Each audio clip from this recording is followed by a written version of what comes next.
সাহাবী এসে বলছেন, ওগো নবীজি আপনি আমাকে একটু বয়ান করেন, আমি অনেক দূর থেকে আসছি আপনার কাছে বয়ান শোনার জন্য।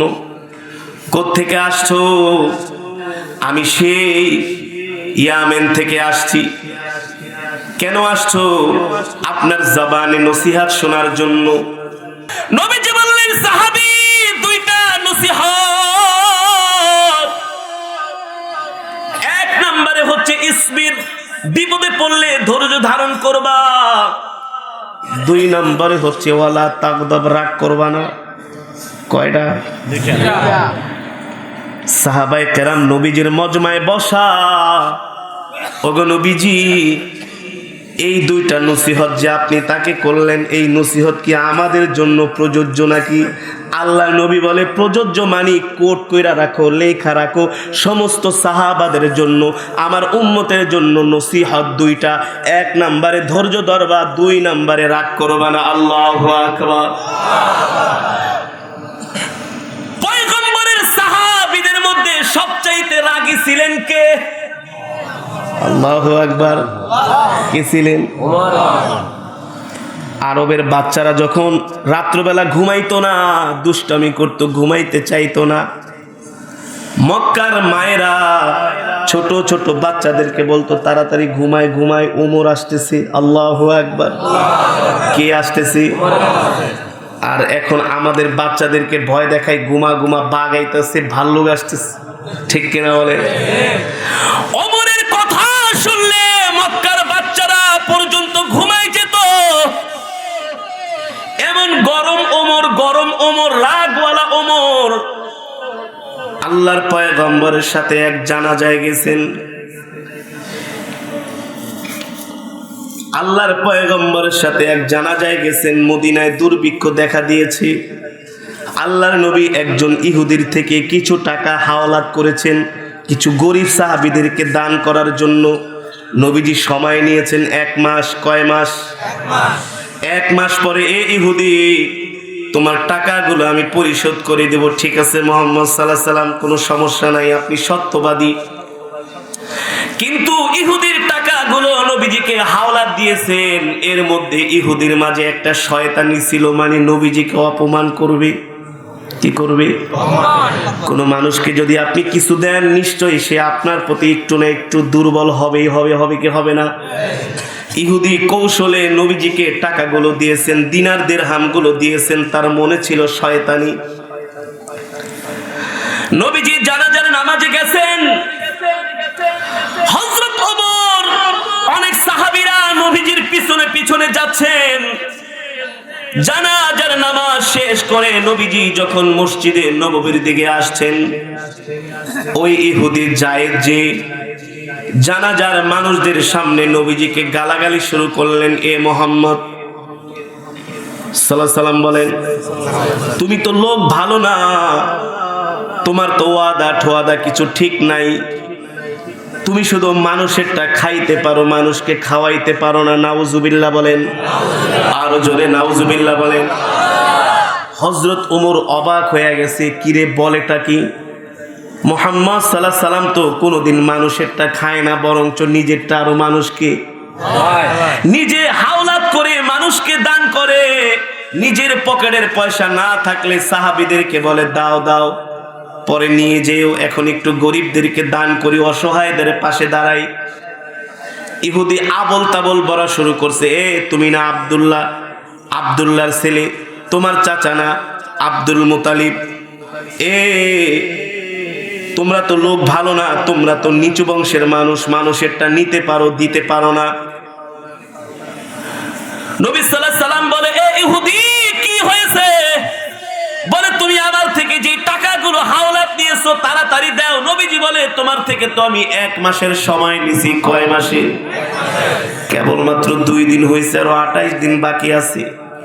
এই কথা বলার সাথে সাথে ইহুদি নবীজি সাল্লাল্লাহু আলাইহি সাল্লামের জামার কালারটা ধরে নবীজিকে একটা টান মারলেন। সাহাবায়ে কেরাম দাঁড়ানো, টান মারার চোটে নবীজি খাড়া থেকে পড়ে গেলেন। হযরত ওমর যে নবীজিকে জড়ায় ধরলেন, নবীজিকে হযরত ওমর উঠাইলেন। সিরাতের মধ্যে এসছে নবীজিকে ইহুদি জামার কালার ধরে টান দিয়েছেন। নবীজি তো ছিল সুন্দর, সুন্দর মানুষের গায়ে যদি আঘাত করা হয় দাগ পড়ে যায়, যায় কি যায় না? এমন জোরে টান দিলেন নবীজির গলা মোবারকের দাগ পড়ে গেছে, লাল হয়ে গেছে। দাঁড়ানোর থেকে নবীজি বৈশ একদম পড়ে গিয়েছে। হযরত ওমর বলে, এটা তো আমি ওমর মানতে পারি না। হযরত ওমর দাঁড়ায়া তরবারি বের করে ইহুদির গলার মধ্যে কোপ মারবে। অমনিতেই হাবিবে কিবরিয়া ওমরের হাত ধরে বলে, ওমর, এ ওমর, এত বড় সাহস তোমাকে কে দিয়েছে? আমার মেহমান ইহুদির গায়ে তুমি হাত দিতে চাও? ওমর মনে মনে ভাবে, আমি তো আপনার মহব্বতে ইহুদির গায়ে হাত দিতেছি, এখানে আমার তো কোনো স্বার্থ নাই। আমার সামনে ইহুদি আপনাকে অপমান করবে, এটা তো আমি ওমর সহ্য করতে পারি না। উল্টা নবীজি ওমরকে ধমকাইতেছেন। আমরা যদি হইতাম বলতাম আপনার জন্যই তো আমি তার সাথে ঝগড়া করতেছি, উল্টা আপনি আমারে ধমকান, আপনার সাথে থাকবই না। জোরে বলেন, এ হুজুর, আমি তো আপনাকে বাঁচানোর জন্যই তার গায়ে হাত দিলাম, উল্টা আমাকে ধমক দেন, জানি আপনার সাথে থাকবো না, রাগ করে চলে যাইতাম। হযরত ওমর থমকে দাঁড়ায় গেলেন। নবীজি বলে, ওমর, এই ইহুদি আমার কাছে পাওনাদার। ওমর বলে, এখনো তো 28 দিন বাকি আছে, 28 দিন পরে টাকা নিবে, সে কেন আপনার গায়ে হাত দিল? আল্লাহর কোরআনের কথা ওমরের মনে পড়ে গেছে। আল্লাহ বলছেন, ইন্নাল্লাহা মাআস সাবিরিন, ধৈর্য ধরো, রাগ করো না, রাগ করো না। নবীজি বলে, ওমর, আমার জন্য যদি তোমার এত মায়া লাগে তাহলে ইহুদিকে নিয়ে তুমি আমার ঋণটা পরিশোধ করে দাও। আল্লাহু আকবার। ওমর ইহুদির হাত ধরে বলে, চলো আমার বাড়িতে। ওগো নবীজি, আমি ইহুদিকে নিয়ে যাচ্ছি, আপনার ঋণগুলো আমি পরিশোধ করে দিব। কত বড় ধৈর্যের পরীক্ষা! এ মুসলমান, ধৈর্য কাকে বলে, সবর কাকে বলে? আল্লাহ কোরআনের মধ্যে সবরের কথা, ধৈর্যের কথা আল্লাহ বারবার বলেছেন। বলছে কি বলছে না? একটা মানুষের মাঝে যখন ধৈর্য চলে আসে, ওই মানুষটা জীবনের প্রতিটা পদে পদে তার উন্নতি হয়, হয় কি হয় না? গাড়ির মধ্যে লেখা আছে, রেগে গেলেন তো আসলে হেরে গেলেন। জীবনে যত জায়গায় রেগে গেছি তত জায়গায় হেরে গেছি, আল্লাহ সাক্ষী। এ যুবক, আল্লাহ সাক্ষী, যত জায়গায় রেগে গেছি তত জায়গায় হেরে গেছি, যত জায়গায় সবর করেছি, ধৈর্য ধরেছি, তত জায়গায় সফলতা লাভ করেছি। আল্লাহু আকবার। ওমর ইহুদির হাত ধরে বলে, চলো, এ নবীজির থেকে কত পাও? এত পাই, যাও। গোডাউনের তালা খুলে দিলেন। গোলামকে বললেন, গোলাম, খেজুরের গোডাউনের তালা খুলে দাও। তালা খুলে দেওয়া হলো। ওমর বলল, যাও যাও যাও, মাইপা নিয়ে যাও, যত লাগে নিয়ে যাও। নবীজির থেকে যত টাকা পাও তার বিনিময়ে। ইহুদি বস্তা নিয়ে আসছেন, খেজুর মাপতেছেন, মাপতেছেন, মাপতেছেন। ওমর একবারও ফিরা তাকায় না, কত বস্তা নিতেছে, কি করতেছে। এবার ওমর যেহেতু তাকায় না, ইহুদি ছিল বুদ্ধিমান, এবার ওমরকে ডাক দিছে। ওমর, খেজুরের গোডাউনের তালা খুইলা দিয়া কই চলে গেলা? কয় বস্তা নিতেছি একবার দেখলাও না? আমরা হইলে তো লাঠি লয়ে দাঁড়ায় থাকতাম। বেডা, আমার নবীরে অপমান করছস, একটা খেজুর যদি বেশি নেস হাড্ডি গুড্ডি ছুটায় ফেলামু। কথা কন। ওরে বাইন্দা রাখবি যদি এক ছটা খেজুর বেশি নেয়। ওমর বলে, যতটুকু দরকার নিয়ে যাও, নিয়ে যাও। নবীজি বইলা দিছে, ওমর, যেই টাকা আমি ঋণ করেছি তার পরিবর্তে খেজুর তো দিবা। আর 2 মণ খেজুর ইহুদিকে বেশি দিতে হইব তোমার, এটা তোমার জরিমানা। ওমর কয় কেন 2 মণ বেশি দেব? এই যে তুমি আমার ইহুদি আমার মেহমানকে তরবারি দিয়ে আঘাত করতে শুরু করছো, এই কারণে 2 মণ বেশি দিবা, এটা তোমার জরিমানা। ধৈর্য কাকে বলে, সহ্য কাকে বলে, এই কথা যদি আমাদেরকে বলতো। এবার ইহুদি 20 মণ খেজুর মাপছে। হযরত ওমর বলে কয় মণ মাপছস? কয় 20 মণ। কারো 2 মণ বেশি নেই। এবার ইহুদি বলে ওমর 2 মণ বেশি কেন নিব? রাহমাতুল লিল আলামিন বলছে আমি তোমার গায়ে তরবারি দিয়ে আঘাত করতেছিলাম, এই অপরাধে 2 মণ খেজুর তোমাকে আমার বেশি দিতে হবে, নাইলে আমার উপায় নাই। এবার ইহুদি বলল ওমর খেজুর 20 মণ মাপছি নাকি 30 মণ মাপছি, একবারও তো দেখলা না তাকায়া, আরো 2 মণ খেজুর বেশি দিয়া দিবা ওমর।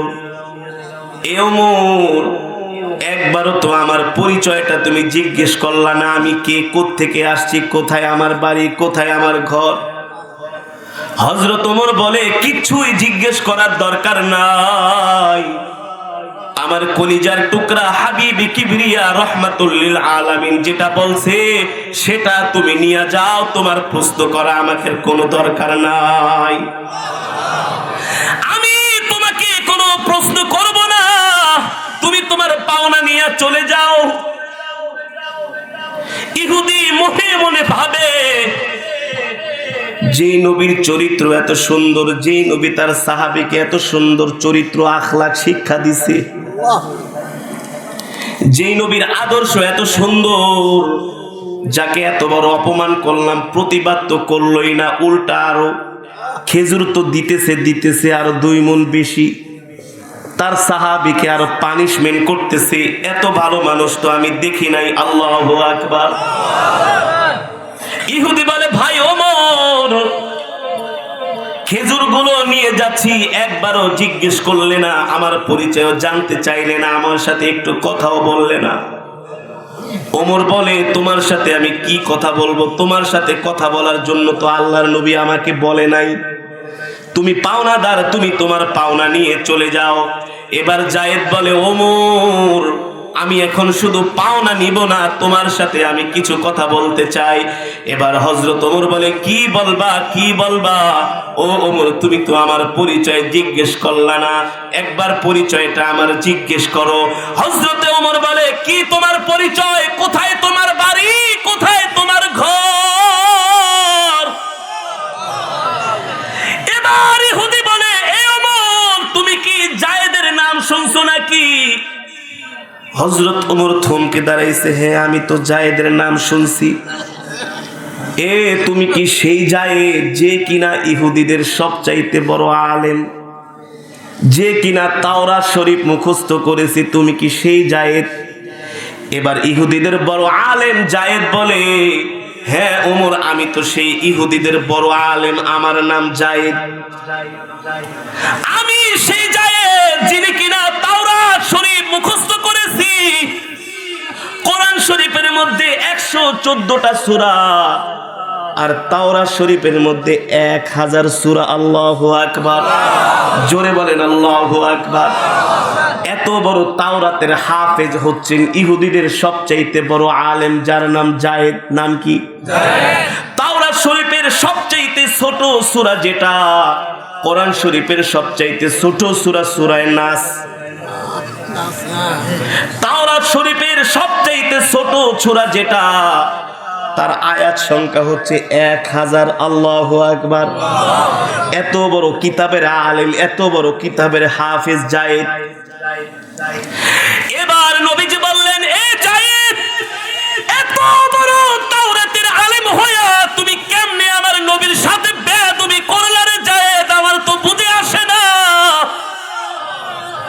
ইহুদিদের বড় আলেম জায়েদ বলে ভাই ওমর তোমার নবীকে অপমান করা আমার ইচ্ছা ছিল না, আমি তাওরাত শরীফের মধ্যে পড়েছি শেষ জামানায় একজন নবীর আবির্ভাব ঘটবে, তার নাম হবে মুহাম্মদ ইবনে আব্দুল্লাহ। আল্লাহু আকবার।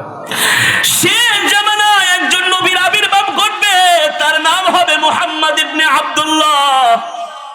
সে রাস্তা দিয়ে হেঁটে যাবে, মক্কার মানুষ তাকে থুতু মারবে, থুতু গালি দিবে, ভণ্ড প্রতারক বলবে, মিথ্যাবাদী বলে সাব্যস্ত করবে।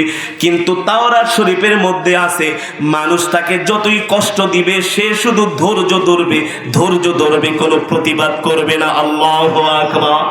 জোরে বলেন আল্লাহু আকবার। এই ওমর, এ ভাই, তাওরাত শরীফে আমি যেই দিন থেকে এই ঘটনাটা পড়েছি, শেষ জামানায় নবী মুহাম্মদ সাল্লাল্লাহু আলাইহি সাল্লামের আগমন ঘটবে। তিনি হবেন সীমাহীন ধৈর্যের মানুষ, তার থাকবে সীমাহীন ধৈর্য, পাহাড়ের মতো ধৈর্য। মানুষ তাকে কষ্ট দিবে, সে কোনো প্রতিবাদ করবে না। মূলত এই জিনিসটা যাচাই করার জন্যই আমি মুহাম্মদ সাল্লাল্লাহু আলাইহি সাল্লামকে টাকা হাওলাত দিয়েছি। আল্লাহু আকবার। এ ভাই ওমর, মুহাম্মদ সাল্লাল্লাহু আলাইহি সাল্লামকে আমার পরীক্ষা করা শেষ। আমি তাকে যেই অপমান করেছি, তার তো উচিত ছিল জায়গার মধ্যে আমার গর্দানটা ফালায় দেওয়া।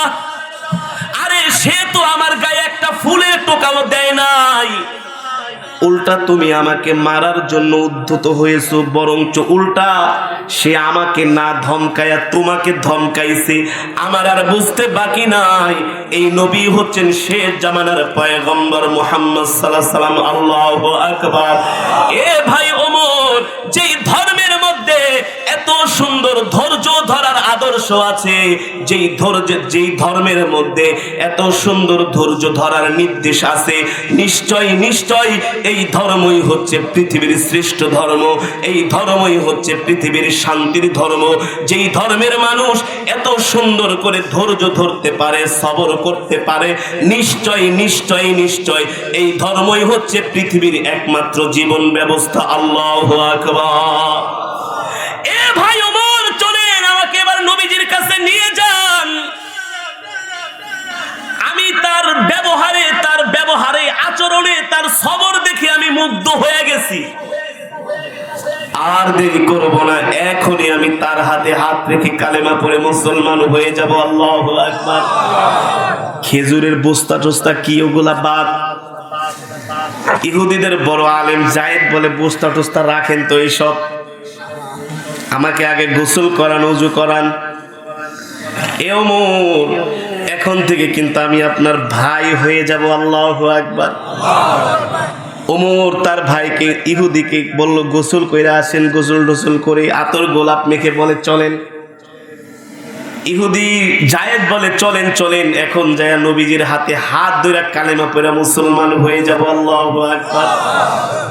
দেখতেছেন জায়েদের হাত ধরে হযরত ওমর জায়েদকে নিয়ে যাচ্ছেন আল্লাহর নবীর দরবারে। দূর থেকে নবীজি এই দৃশ্য দেখতেছি।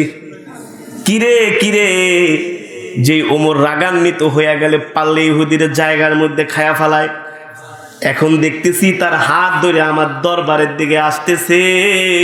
এই দৃশ্য দেখা আল্লাহর পয়গম্বর মুস্কি মুস্কি হাসতেছে। আল্লাহু আকবার। জোরে বলেন আল্লাহু আকবার। এবার হযরত ওমর নবীর দরবারে ইহুদিদের বড় আলেম জায়েদকে যখন নিয়ে গেলেন, এবার জায়েদ যে বলতেছেন, ওগো মুহাম্মদ সাল্লাল্লাহু আলাইহি সাল্লাম, আমি তো তাওরাত শরীফ মুখস্থ করেছি, আমার এত মেধা এত বুদ্ধি, আমি তাওরাত ভালো করে রিসার্চ করেছি। শেষ জামানায় একজন নবীর আবির্ভাব ঘটবে, তার নাম হবে মুহাম্মদ সাল্লাল্লাহু আলাইহি সাল্লাম। ওই মুহাম্মদ সাল্লাল্লাহু আলাইহি সাল্লামের মধ্যে যতগুলো গুণ থাকবে, খোদার কসম করে বলি, সব গুণগুলো আপনি মুহাম্মদ সাল্লাল্লাহু আলাইহি সাল্লামের মধ্যে বিদ্যমান। আল্লাহু আকবার। আর দেরি করবেন না। আপনাকে আমার চিনতে বাকি নাই, বুঝতে বাকি নাই। এখনই আপনি আমাকে আমার হাত ধরে, এখনই আপনি আমাকে, আমি আপনার হাত ধরতেছি, আপনার হাতে হাত রাখতেছি। আর দেরি করবেন না।